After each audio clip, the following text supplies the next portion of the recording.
these institutions such as the NAVF are kind of creating a dependency, on the filmmakers, where we constantly have to get just a bit to do some work so we can come back next year and ask for more.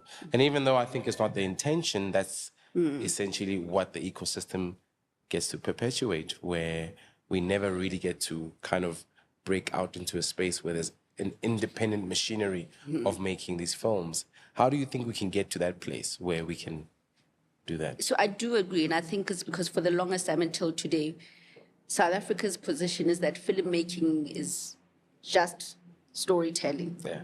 Right? The countries who've taken a position that they're not going to be narrative or storytellers, but they're going to invest in being developers and manufacturers of the equipment that enables the film making process. That's so true. Right?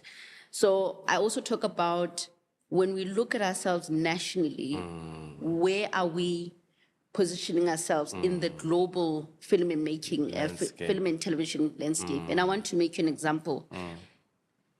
Australia's focus is that we're going to have a tourism-driven film industry, right?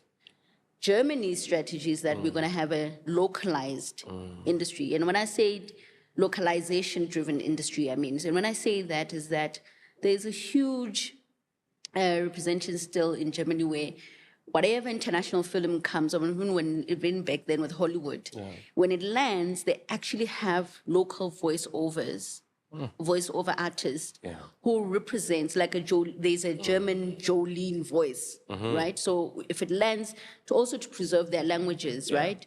So instead of them competing with telling story against the Americans, then it was, well, we'll localize. We focus on industry of localization, which means transcripting, voiceover, and so they drive the sector. For instance, you look at Austria, where for them VCX was the focus. We don't have budget to produce at the same level of Hollywood.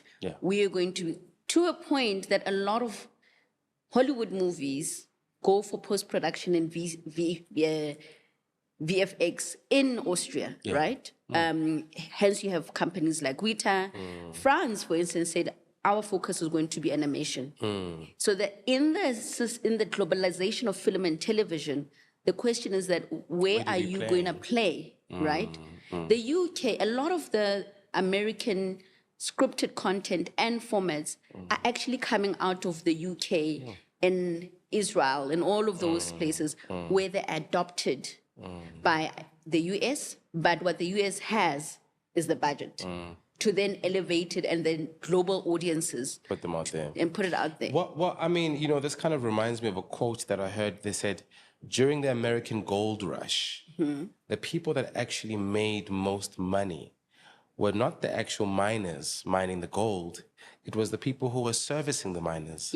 Those who were selling the spades, those who were selling the food, making sure that the miners are able to, continue with their job. And I think that's where, as you're saying, that's where we need to position ourselves.